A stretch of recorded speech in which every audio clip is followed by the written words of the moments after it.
This presentation is delivered by the Stanford Center for Professional Development.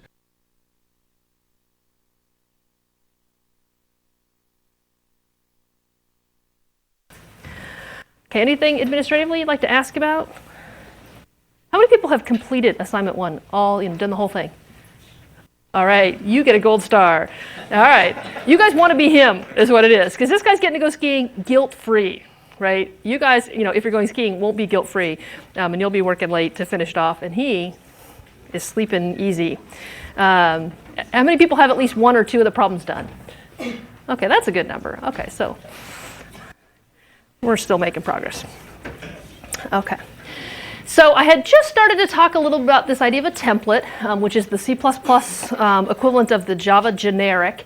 And I want to refresh on the rules about how it is you use a template. The thing about templates is they're a very useful and practical component to have in the language, but they do have a little bit of issues with resolve to when you make mistakes with them, kind of how they get reported and how you learn about them. And so they can be a little bit of a tripping point despite their vast utility.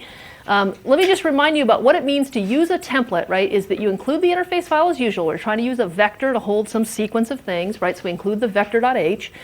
That the name vector by itself without specialization doesn't tell the compiler everything it needs to know. That when you're trying to use a vector, declare a vector, pass a vector as a parameter, return one, and any of those situations where you would have wanted to say it's a vector, you have to say what kind of vector. It's a vector holding characters, it's a vector holding location t's, it's a vector holding doubles. And that just applies everywhere you use the name vector. The name vector by itself doesn't mean anything. It always has to have this qualification or specialization on it. And then once you've committed that to the compiler, the vector from that point really behaves in a very type-safe manner. That a vector holding characters is not the same thing as a vector holding doubles. That the compiler keeps those things separate. It doesn't let you commingle them. If you expect a vector of char and you say that as your parameter, then you will have to pass one that has the same element type in it. That passing a vector double is not the same thing. And so trying to put a double into a vector of characters or retrieve an integer out of one that's holding student structures is going to give you compile errors, which is really a nice feature for maintaining type safety. So the vector class I had just started talking about, and I'm going to kind of just pick up and review the things we had started to talk about on Wednesday and go through it, which is what is the vector good for? The vector is good for any collection of things. You need to store a list is kind of the abstraction that it's trying to model. I have a list of students in this class. I have a list of problems that are being assigned. I have a list of classes I'm taking this quarter, whatever those things are, right? A list of scores on an exam. And the vector manages the needs of all of those kinds of lists. You say what kind of thing you're storing in it. Every element has to be the same type. So that's what I mean by homogeneous, right? That all the elements are double or they're all students. You can't have doubles and students commingled. It's linear in the effect that it kind of lays them out in a line. It indexes them from 0 to the size minus 1. Each one has a place in the line and there are no gaps in it. So it actually is sequenced out. And it does a lot of things that make for a really convenient handling of the list as an abstraction. It knows its size at all time. You can ask it what the size is. It'll tell me how your elements have been stored in it. If you ask for an element by index, it bounds checks to make sure that you gave it a valid index for the range of size that it's currently holding. It handles all the storage for you. If you put 10 elements in and you ask to put an 11th, if it doesn't have space, it goes and makes space for you. This all happens without you doing anything explicit. So as you add things, as you remove things, it handles sizing and changing whatever internal storage needs as needed to accommodate what you ask for.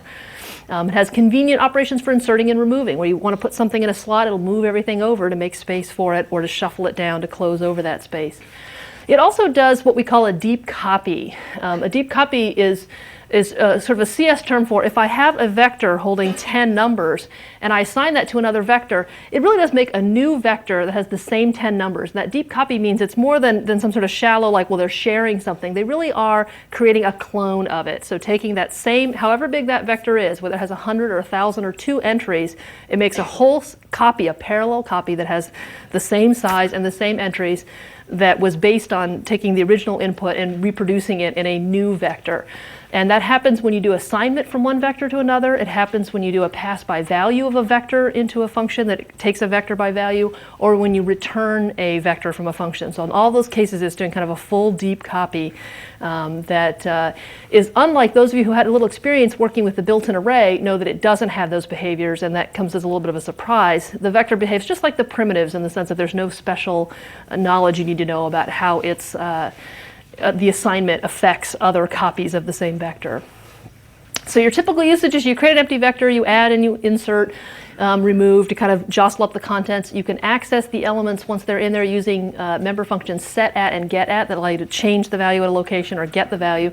There's also an operator bracket. We'll see how you can actually just use the syntax of the vector name and then the bracket with the index to access a particular element.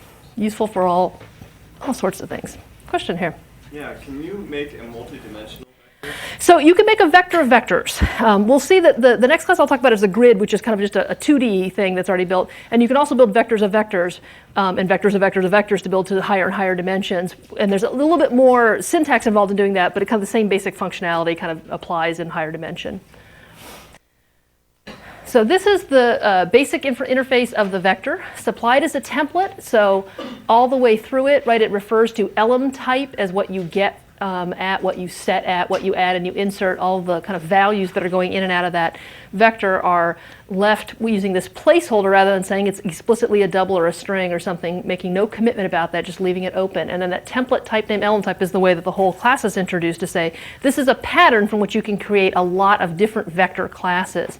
Let me show you a little something on the next slide that helps to point this out. So here I've, in blue, put all the places where the elem type shows up. I put the type name parameter introduced, and it says, within the body of this class, I'm using elem type as a placeholder. And the 4 places it's showing up here, the get at, the set at, the add, and the insert, that when I go to create a vector as a client, I'll say vector of double. Every place where there was elem type, and on the vector name itself, right, has been annotated or specialized to show that what's really going in and out of this thing is double. So this now created a class vector, angle bracket double. The constructor and the destructor match the class name now, and the get at, the set at, the add, the insert all have been locked down. That we've made that commitment. We said what we're storing here really is vectors of doubles, and that means that the add member function for vector double takes a double parameter. The get at returns a double value. And that way, once the compiler has done this transformation, that the subsequent usage of that vector double variable will be consistent with this filling in of the placeholder. So it doesn't actually kind of get confused about other types of vectors you may have been creating or working with. Question? The isempty function, why is that useful? So the isempty function is really just a convenience off of size. You could always check size equals 0, right? And so it actually doesn't really add anything to the interface. It just turns out you do that so often, right? In many situations, you want to know if this thing is totally empty, that as a convenience, it offers 2 different ways to get at that same information. So you're totally right, it's redundant. Sometimes you'll see that, for example, the standard template library has a bunch of the same things. The string has a length member function. It also has a size member function. They do exactly the same thing. It's just because sometimes people remember size, sometimes people remember length. There's also an empty, it's not called isEmpty, but it's just empty, that returns is the length or size 0. And so all of those things are kind of written in terms of each other, but they allow different ways to get at the same information. Anything else? Oh, sorry. No, if you got a question? Here we go. Is there a remove all method? There is actually a clear method, and I should have put that up there. Actually, I think there's a few in each of these cases. I've excerpted a little bit for the most mainstream operations, but there is a clear operation that takes no arguments, returns no argument, that just takes the vector back to an empty state.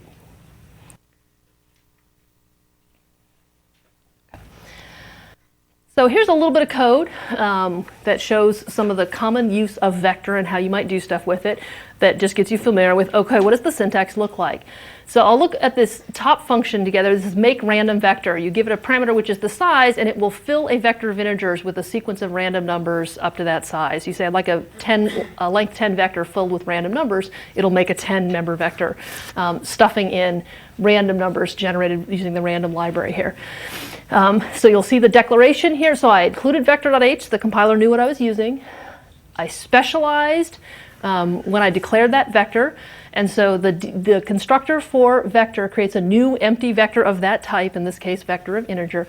And then numbers.add, sticking in a bunch of numbers. And then I'm returning it So it's totally valid to actually return a vector as the return value coming out of a function. It'll take that, however many members I put in there, 10 length vector, and make a full copy of it.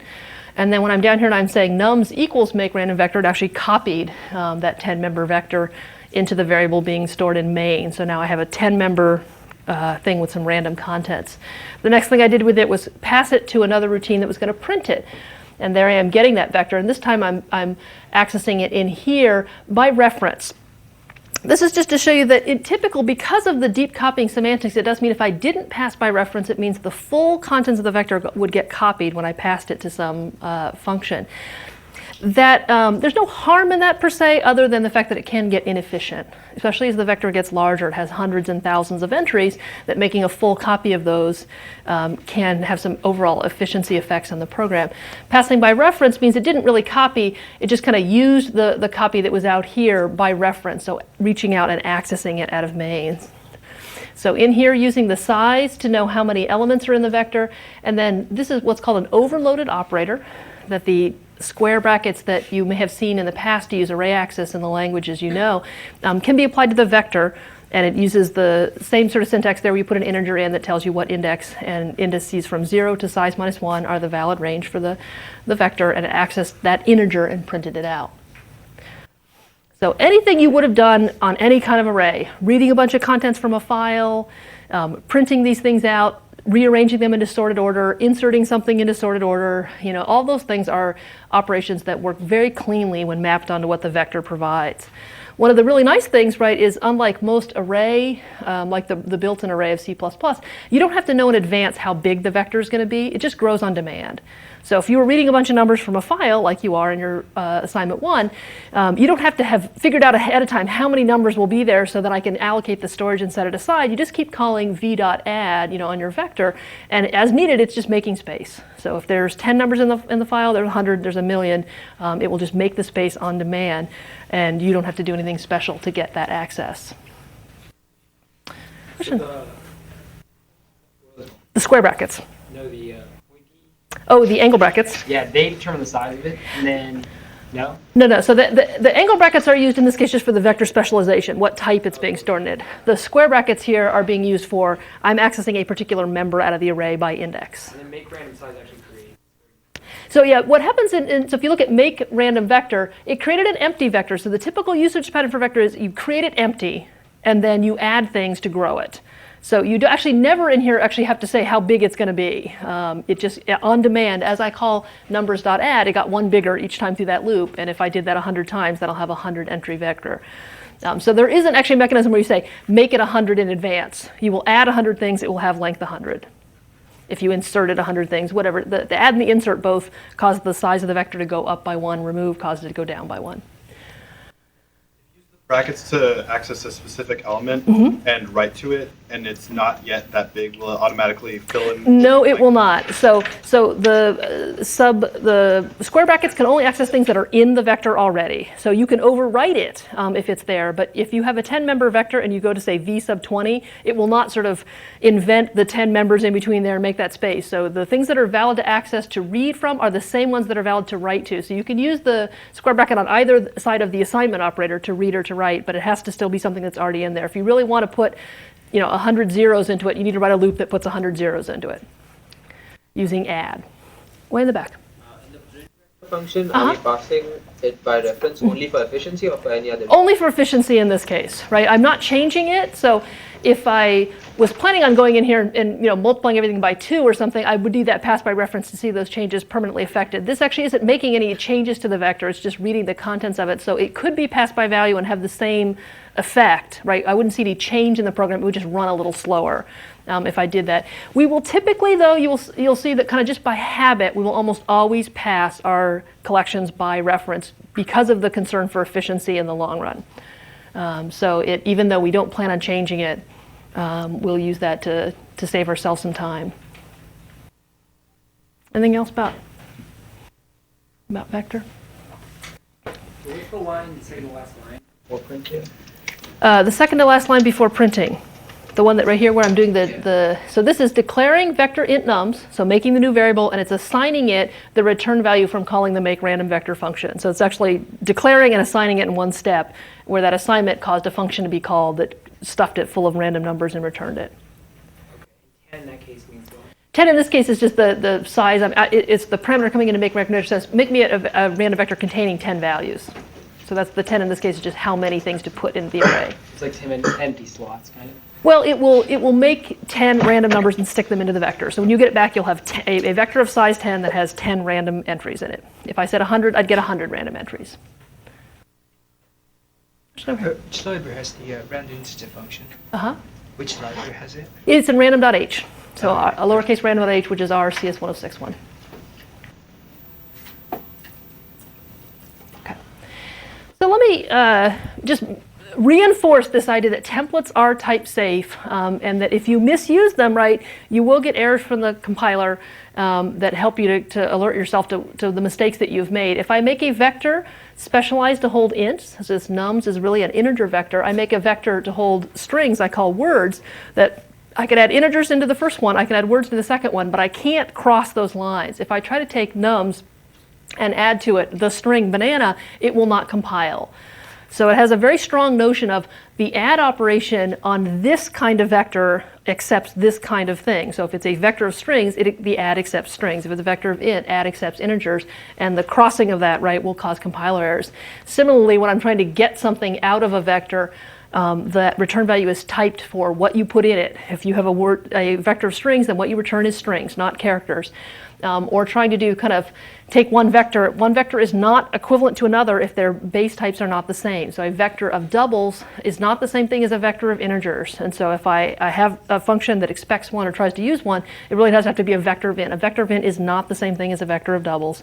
And the compiler will not let you kind of mix those things up. So it provides pretty good error messages in these cases that say, yeah, here's how you've gotten your types confused. So can we make that int bracket nums, double bracket nums, and then change? Yeah, so if this said vector angle bracket int of s, it would be fine. Then I would just be making a copy of the nums into a new variable s that had a complete same contents that nums did. So that would be totally fine. I can definitely do assignment from one vector to another if they are of the same type. But vector int is not the same thing as vector double, which is not the same thing as vector string. And so it basically means that what the template is a pattern from which you can make a bunch of classes, and on demand it makes new classes, the vector double, the vector int, the vector string, and each of those is distinct from the other ones that have been created. Can I change the type of nums in the last expression and then? So you cannot typecast it. So it's not like I can typecast it down. They really are just different things, and they're stored differently. Ints are a different size than doubles. So there's a bunch more things that it just will not do automatically in that case. If I really wanted to try to take a bunch of integers and put them into a vector of doubles, I would end up having to kind of do a one by one, take each int, convert it to a double, and stick it into a new vector to get that effect. Somebody in the back had something going on. Same question. Okay, so then we're good. So let me tell you a little bit about grid, which is just the extension of vector into 2 dimensions. So somebody asked about this a minute ago, which is like, well, can we do this? We can certainly make vectors of vectors as one way of getting it a 2 dimension, but often what you have is really a rectangular region, right, where the number of rows and columns is fixed all the way across. In which case it might be convenient to have something like grid that you just specify how big you want, how many rows, how many columns, and then you get a full 2D matrix to hold those values. So it is something that you set the dimensions in the constructors. You make a new grid of int that has 10 rows and 10 columns. There actually is a member function resize that lets you later change the number of rows and columns. But typically you tend to actually, once you set it, it tends to stay that way. You have access to each element by row and column. So you say, I want to get at this row, this column, it'll return you the value that's been stored there. And I put a note here that says elements have default value for type before explicitly assigned. So if you say I want a 10 by 10 grid of integers, then it does create a full 10 by 10 grid of integers. If you ask it to retrieve the value at any of those locations before you've set them, they have the same contents that an integer declared in the stack would have, which is to say random. So they're not 0, they're not -1, they're not anything special. They're whatever kind of, if you just have an int sitting around, what is its default value?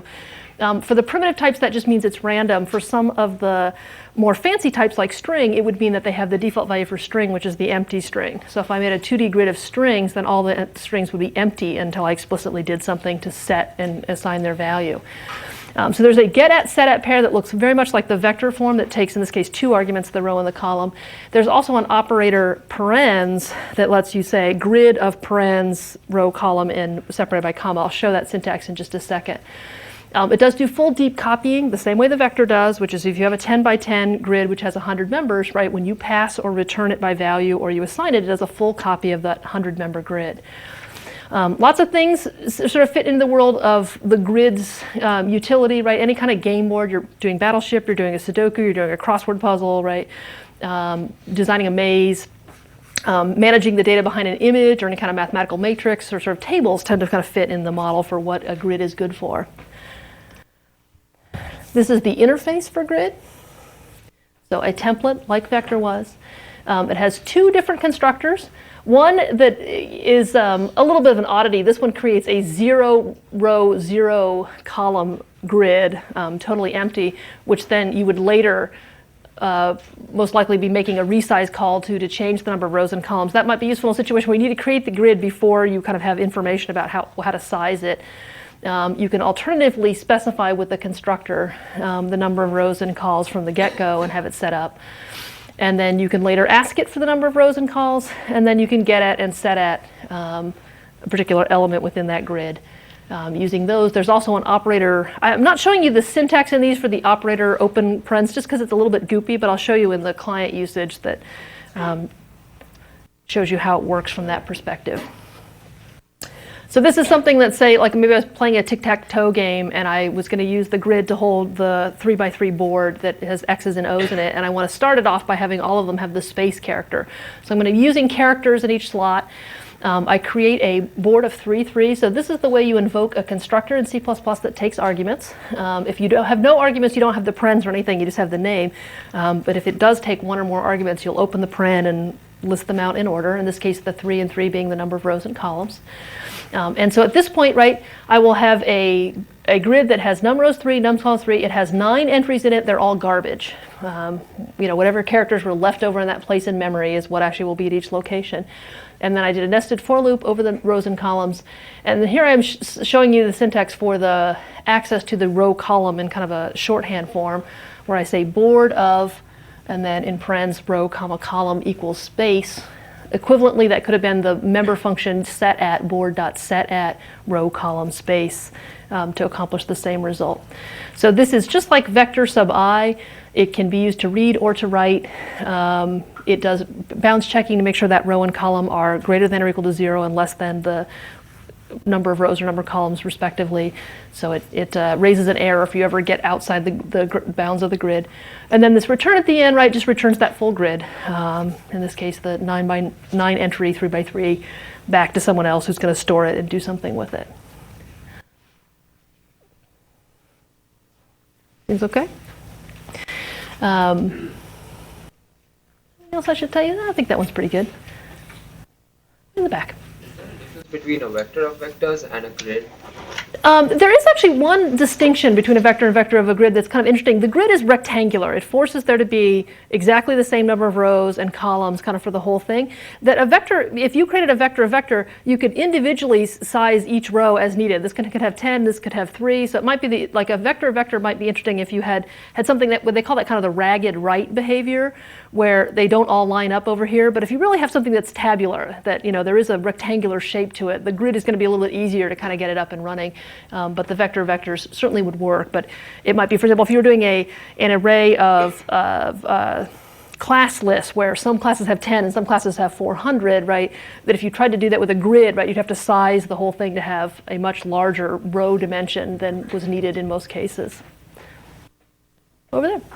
So there's no square bracket operator? There is not, and there's kind of an obscure reason for that, and if you're curious, you can come to the cafe afterwards and I'll tell you why it is, but some of the syntax you may have seen in the past has 2 square brackets, you say sub row, sub column, and to have that work on a class in C++, it's not as clean. So it turns out we use the parens because it turns out it's a cleaner way of accomplishing the thing we wanted, which was a shorthand access into there. So it doesn't actually use the square bracket operator. Question here. Sorry, maybe I missed something, but when you created, you said board 3 by 3, and you said it was forced to be a square. So why would you ever have to enter the second? It's forced to be rectangular. It's not forced to be square. It could be 3 by 10, right? So I could have 3 rows by 10 columns, but it does mean that every row has the same number of columns, but they don't. The row and number of rows and columns doesn't have to be equal. I'm sorry to say if I made square is the wrong word. Really, rectangular is it. Okay. So then I'm going to very quickly tell you these last two, and they're actually even easier to get your head around because they're actually just simplified versions of something you already know, which is to take the vector and actually limit what you can do with it to produce the stack in the Q class. Seems like a kind of a strange thing to do. If you already had a class that did something, why would you want to dumb it down? But there actually are some good reasons that I'll hopefully convince you of, right, that why we have a stack and a queue. So what a stack is about is modeling the real world concept of a stack. If you have a stack of papers or a stack of plates, right, you come and you put new things on the top of that, and then when it's time to take one off, you take the top one, right? So you don't dig through the bottom of the stack, you don't reach under the bottom. So if you go up to get a plate in the cafeteria, right, you just take the one that's on the top. When they put new clean ones, they stick them on the top. So this could be, you could take a vector and model exactly that behavior where all the edits to that, all the additions and remove operations have to happen on the top or one end of the vector. And that's basically what a stack does, is it provides something that looks like a vector, but that only allows you access to the top end of the stack. It has the operation push, which is to say put a new thing on the top of the stack. It has the operation pop, which is remove the topmost element on the stack. And there's actually a peek operation that looks at what's on the top without removing it. There is no access to anything further down. If you want to see at the bottom or what's in the middle, the stack doesn't let you do it. It gives you a kind of a little window to look at this information that's restricted. That seems a little bit strange, right? You know, why is it would you want, like in some sense you could do that with a vector by always adding to the end and always forcing yourself to remove from the end, but then just ignoring the fact that you could dig through the other parts of the vector. And there actually really are good reasons to kind of have the stack around because there are certain things that really are stack-based operations. A good example of is like if you are doing the web browser history where you can walk forward, but then you can back up. Right? You don't need to be able to jump all the way back to the end. You're just going back in time. Or if you're undoing the actions in a word processor, you type some things and you undo it, that you always undo the lastmost operation before you undo things before that. And having it be a vector where you could kind of dig through it means there's a chance you could make a mistake. You could accidentally pull from the wrong end or do something and that you didn't intend. By having the stack, it kind of forces you to use it the way you said you planned on, right? Which is, I'm only going to stack on the end, I'm going to remove from the end. So it lets you model this particular kind of limited access vector in a way that prevents you from making mistakes and also very clearly indicates to someone reading your code what you were doing. So for example, stacks are very well known to all computer scientists. It's one of the very classic data structures. We think of, for example, the function calls as a stack. You call main, which calls Binky, which calls Winky. Well, Winky comes back and finishes. We get back to the Binky call. We go back to main. That it always goes in this last in, first out. That the last thing we started is the first one to undo and go backwards to as we work our way back down to the bottom of the stack. And so computer scientists have a very strong notion of what a stack is. You declare something as a stack, and that immediately says to them, I see how you're using this. You plan on adding to the end and removing from that same end. So you can do things like reverse a sequence very easily. Put it all on the stack, pop it all off. It came back in the opposite order you put it on. You put ABC on, you'll get CBA off. If I put 5, 3, 12 on, I'll get 12, 3, 5 off. So anytime I need to do a reversing thing, a stack is a great place to just temporarily throw it and then pull it back out. Managing any sequence of undoable action, the moves in a game, the keystrokes in your edits you've made in the word processor, right? Tracking the history when you're web browsing of where you've been and where you want to back up to are all stack-based activities. So if you look at stack, it actually has an even simpler interface than vector for that matter. It has the corresponding size and is empty. So you'll see a lot of repetition throughout the interface where we could reuse names that you already know and have meaning for. We just reproduce them as from class to class. So there's a size that tells you how many things are on the stack, and is empty that tells you whether the size is 0. And then the push and pop operations that add something and remove it, and they don't allow you to specify where it goes. It is assumed it's going on the top of the stack, and then that peek that lets you look at what's on the top without removing it. Dan? So if you tried to peek or pop from the stack that had nothing in it, would you just get? You get an error. right? So these guys are very bulletproof. One of the things we tried to do in designing our interface was give you a simple model you can follow, but also if you step out of the boundaries of what we know to be acceptable, we really stop hard and fast, right? So if you try to pop from an empty stack or peek at an empty stack, it will print an error and halt your program. It won't make it up, it won't guess, it won't. Well, so the stack knows its size, right, and it responds to is empty, right? So like when you're unloading a stack, you'll typically be in a loop like while the stack's not empty, pop. So there's definitely ways you can check ahead of time to know whether there's something there or not. And it's all managed as part of the stack. But if you blow it and you try to reach into a stack that's empty, it won't let you get away with it.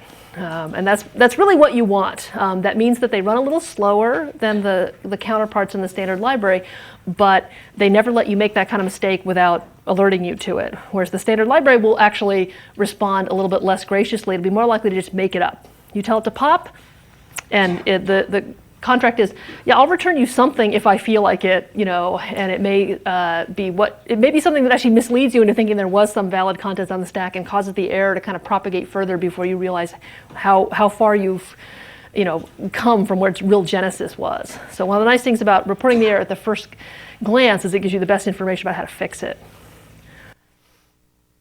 So here's something that just uses the stack to invert a string in this case, right? Something a user typed in. So I prompt for them to enter something for me, I get that line, and then I create a stack of characters. So the stack in this case is being created empty, and then I take each character one by one from the first to the last and push it onto the stack. And so if they answered hello, then we would put HELLO on the stack.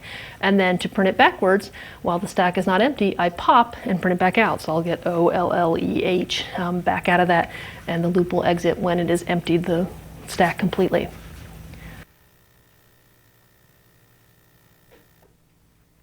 Seems okay. Stack is, stack and queue, like once you know kind of vector, you can say, oh, well, it just does, a simpler form of that. The queue is just the cousin of the stack.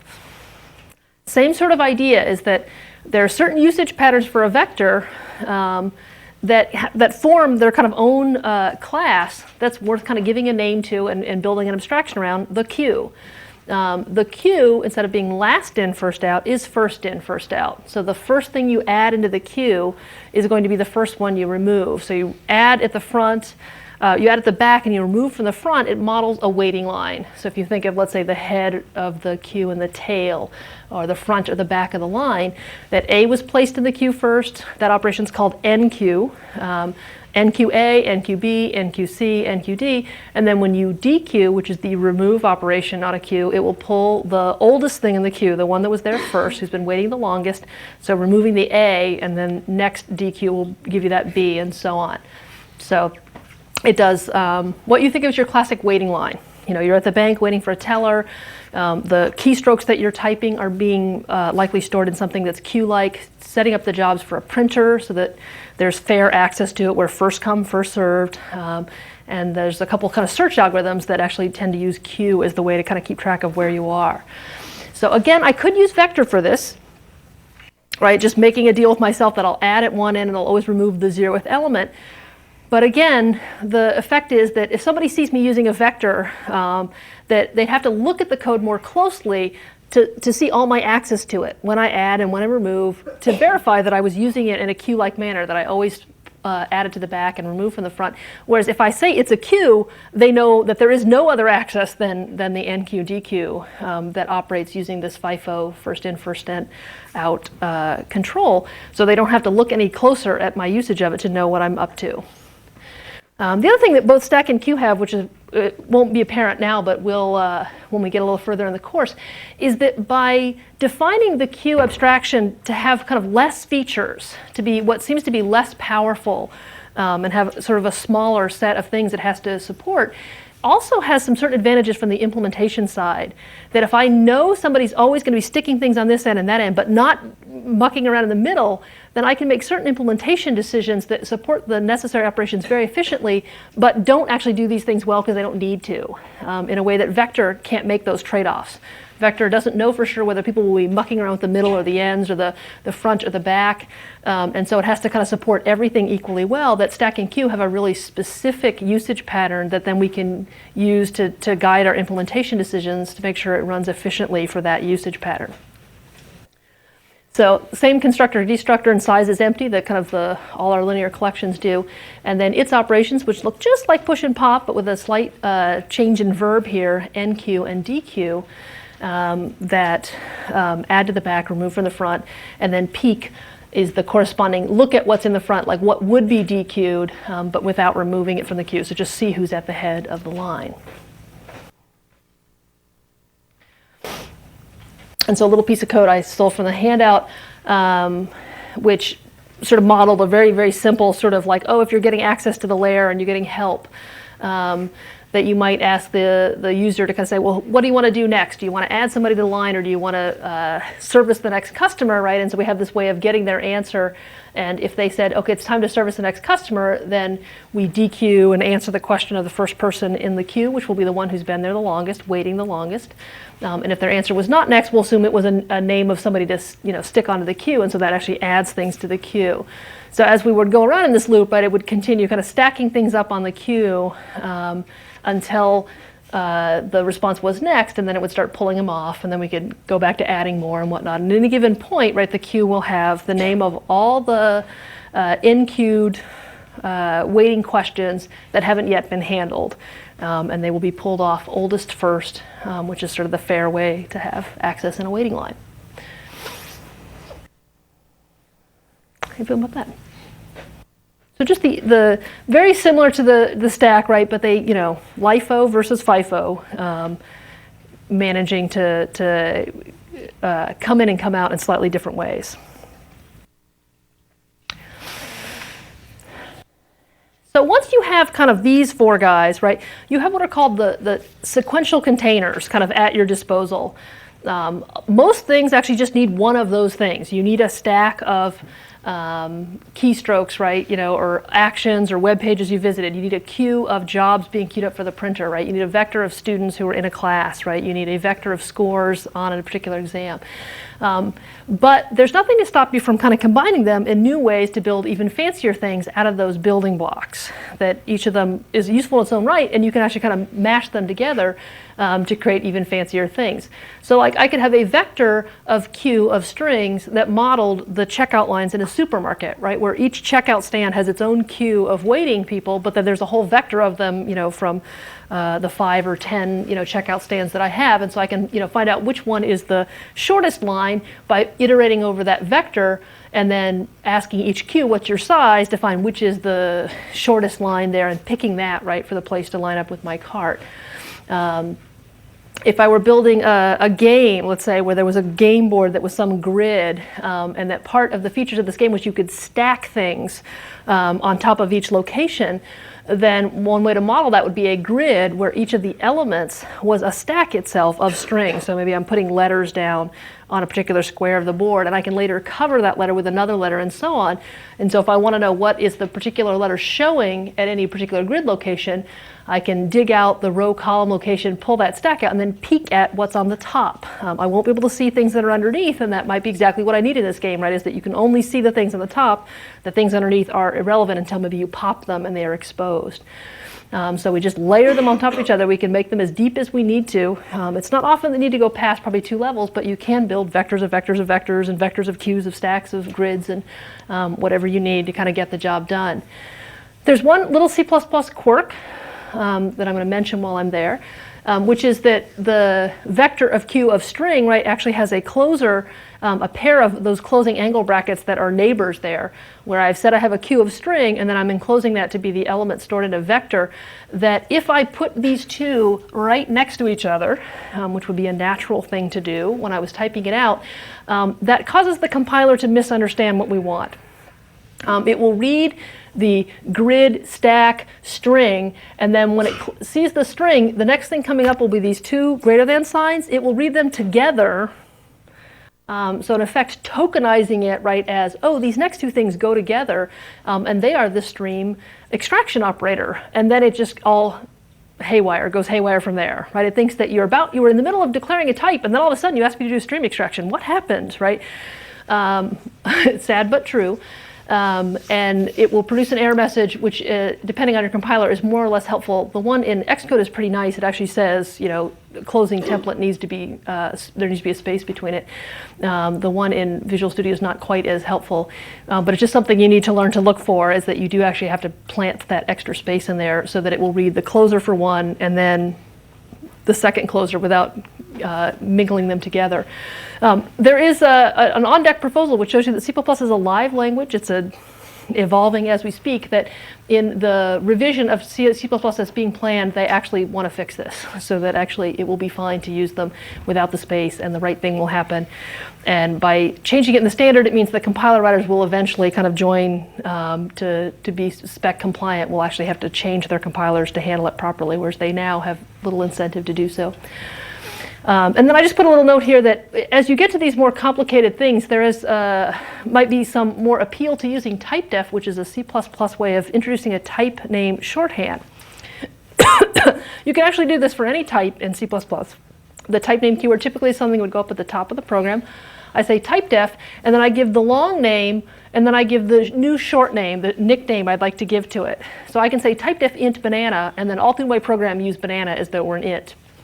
Okay, probably not that motivating in that situation, but when you have a type name that's somehow long and complicated and a little bit awkward to reproduce throughout your program, you can put that type name in place and use the shorthand name to kind of add clarity later. So maybe I'm using this to be some information about my calendar, where I have the months divided into days or days divided into hours. So having kind of a two-layer vector here. That rather than having vector of int all over the place, I can use calendar t to be a synonym for that once I've made that declaration. Do that for any type. Let me show you just a couple little things back in the compiler space before I let you guys run away to go skiing. One of the things that you're likely to be working on in this case is that you're learning a new API. API is called Application Programming Interface. It's the way you interact with the libraries, knowing what routine does what and what its name is and what its arguments are. And that's likely to be one of the things that's a little bit more of a sticking point early on here, is just kind of saying, oh, I know this exists in the random library, but what's the name of the function? Is it random numbers, at random integers, at random int? And being familiar with the ways you can find out this information. So let me just give you a little hint about this. One is that you can open the header files, right? So I just opened, in this case, the grid.h header file, and I can look at it and see what it says. It says, oh, here's some information. It actually has some sample code here. And as I scroll down, it'll tell me about what the class is, and then it has comments on each of the constructor and member function calls that tells me how it works and what errors it raises and what I need to know to be able to use this call correctly. And so for any of our libraries, opening the header file is likely to be an illuminating experience. We try to write them for humans to read, and so they actually do have some helpfulness. If you go to open a standard header file, they're not quite as useful. For example, let's go look at iStream and keep going. That you'll get in there and you'll see, okay, it's typedef, template, car, basic, iStream, and then there's some goo, and then there's a bunch of typedefs, and then it gets down to here. There's a little bit of information that tells you about what the constructor might do and stuff. That you can read this, but it doesn't tend to be actually targeted at getting the novice up to speed about what's going on. There is some information here, but in those cases you may be better off using one of our references, going back to the reader, or looking at one of the websites that we give a pointer to on the reference handout that just kind of tries to extract the information you need to know as a client, rather than trying to go look in here. Because once you get in here, like, oh, what does get take? And it's like, what is all this stuff with these underbars and stuff? It's not the best place to learn the interface, I think, from their header files. The other place that I will note that we have is up here on the website. There's a documentation link. So let me show you where I got to that, just to remind you. Is up here in the top, over on this side. And what this is actually, this is our header files having been run through something that generates web page from them. So it has the same information that's available in the header files, but it's just organized in a clickable, browsable way to get to things. And so if you dink this down and you look at the class list, you can say, yeah, tell me about Q. I'd like to know more about it. And then it'll give you the public member function. This projector is really very fuzzy. I wonder if someone can sharpen that. That tells you that here's the constructor, here's the NQ, DQ peak, there's a clear operator that empties the whole thing, and then there's some other operations that are involved with the deep copying that are actually explicitly named out. And then if you go down, you can say, well, tell me more about NQ. You can come down here, it'll tell you, the documentation we had that's been extracted from the header file tells you about what the arguments are, what their turn value is, what things you need to know to use that properly. And so you'll probably find yourself using one or both of these, like going and actually reading the header files or reading the kind of cleaned up, pretty printed header files, just to get familiar with what those interfaces are, what the names are, and how you call them, so that when you're working, you may want to have a web browser kind of up aside to help you navigate that stuff without too much guesswork. And so I just want to show you that before I let you go. Anybody questions about that? Hopefully you should feel a little bit like, hey, that starts to be useful. By Wednesday, I'll show you map and set, and then you'll realize there's a lot of really cool things you can do with all these objects around in your arsenal. So have a good weekend, enjoy the holiday, come determine. I'll see you Wednesday.